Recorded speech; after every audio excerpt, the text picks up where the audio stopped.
l'Àlex i l'Òscar, que són els seus germans grans, i ells pràcticament a darrere del gol. Els altres que també jugaven a futbol, doncs sempre hem anat per tots els camps de futbol i pràcticament molt bon i va pujar pràcticament sol. Perquè és una família molt culer, però molt futbolera. De fet, tots heu jugat a futbol i el Joaquim és una persona de futbol, bàsicament. Sí, jo vaig jugar a diferents equips d'aquí de Catalunya fins als 38 anys, llavors vaig estar entrenant fins a pràcticament que el Xavi va pujar al primer equip i que tota la vida he estat al món del futbol. I que ha sigut una família molt futbolera. És que és difícil trobar una foto del Xavi que no estigui en una pilota o sigui futbolista o en trofeus. Aquest és quan el Barça va guanyar el doblet i va passar per Terrassa, oi? Sí. Per les topes. Aquí va començar el Terrassa, oi? I aquí crec que és aquí era el primer any que el Xavi estava al Barça, era l'Alevit, que vam fer un torneig al Consell Comarcal de les Illes Balears, i llavors el va tenir com a primer entrenador a l'Ascensi, que de seguida que va arribar al Barça li va veure una sèrie de qualitats com a persona i com a jugador i el va fer capità, que és el que es veu aquí en aquesta foto. El que no sap molta gent, Joaquim, Maria Mercè, Xavi, molts culers segurament no saben que el Xavi va haver un moment que va estar a punt de deixar el Barça. Era un moment en què el Xavi jugava poc perquè, entre altres coses, en la seva posició hi havia un tal Guardiola, que estava en plena forma i que li quedaven uns anys de recorregut. I en aquest moment arriba una oferta d'aquelles multimilionàries del Real. Què va passar? Joaquim, va. Bueno, senzillament... No ho explicarà el Xavi? No, és fàcil, és molt fàcil. Fàcil i inclús increïble, molta gent no ho sap, però realment quan el Xavi va vindre de campió del Mundial de Sub-20, el Xavi Geni, exactament, Geni va venir campió del món, i llavors es va posar en contacte amb mi el president del Vila, l'Adriano Galliani, que el volia portar tant sí com no.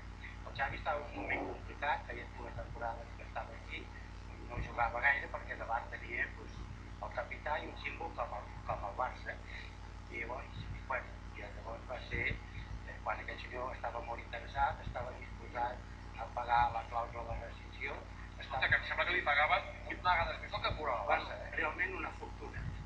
Realment aquell senyor estava disposat a enfrontar-se, tenia molt bon informe, no el van veure campionat del món, i jo vaig estar reunit amb ell al Princesa Sofia, i llavors el volien fitxar per 4 anys, a més amb un aspecte econòmic brutal, en aquells moments era 10 anys, era 15-20 vegades molt més del que guanyava aquí a Barcelona, però no només amb l'aspecte econòmic, sinó que a mi també m'interessava molt la projecció esportiva, i llavors jo li vaig dir, escolti, la projecció esportiva.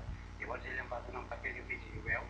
Diu, sí, com comptaven com aquella... Qui jugarà, titular, serà el mal fort del Em va dir, vostè creu que venim aquí a donar aquesta oferta? Fins al punt que realment estava decidits a marxar, però hi va haver una persona a la família, Xavi, que es va plantar.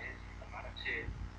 La Maria Mercè es va plantar. Es va plantar. Fins i tot va fer una amenaça radical, sí o no?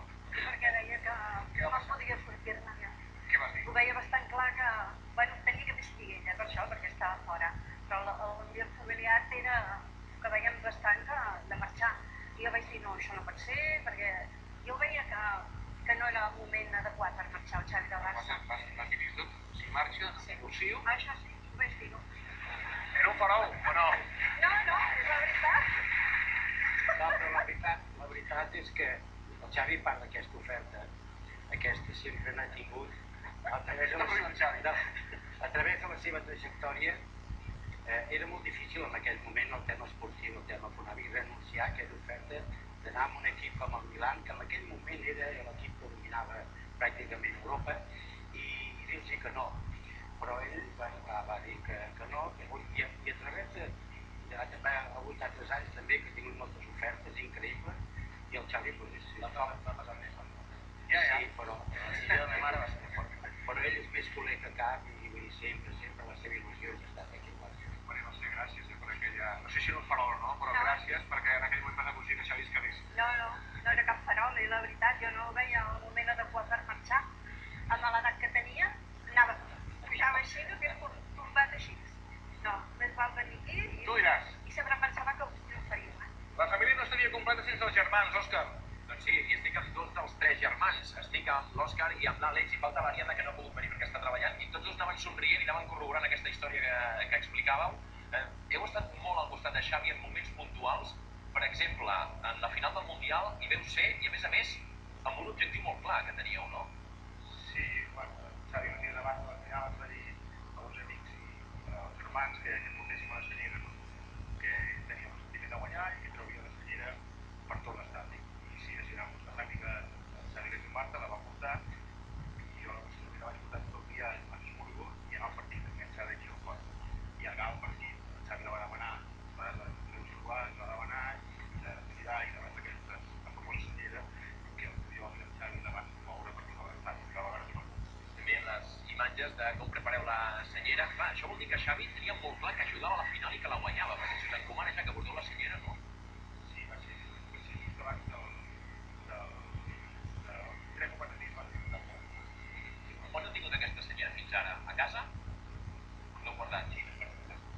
Ara em sembla que l'hem de dur cap allà perquè el Xavi la signi, perquè em sembla que li trobarem un lloc més adient que no per Casa Horta. No vol dir que Casa Horta no sigui un bon lloc, però hi trobarem un lloc millor, i si m'acompanyeu, perquè em sembla, Xavi, que alguna cosa haurem de fer amb aquesta Senyera. Home, jo crec que aquesta Senyera mereix... Mira, la veritat és que Xavi, aquest va ser un moment, evidentment, el fet que els jugadors del Barça tingués un paper tan destacat, poseu-vos aquí mirant la càmera, un paper tan destacat en aquest títol de la selecció espanyola, però sobretot aquell moment en què tu i Puyol passegeu, mira, estem veient les imatges, passegeu la Senyera per l'estat de Johannesburg, jo crec que molts catalans això és el i us hem de donar les gràcies perquè sabem que a vegades els jugadors catalans que esteu a la selecció espanyola rebeu algunes mostres d'incomprensió per part de Madrid. I aquest dia segurament, possiblement sabíeu que a diversos llocs d'Espanya potser no l'han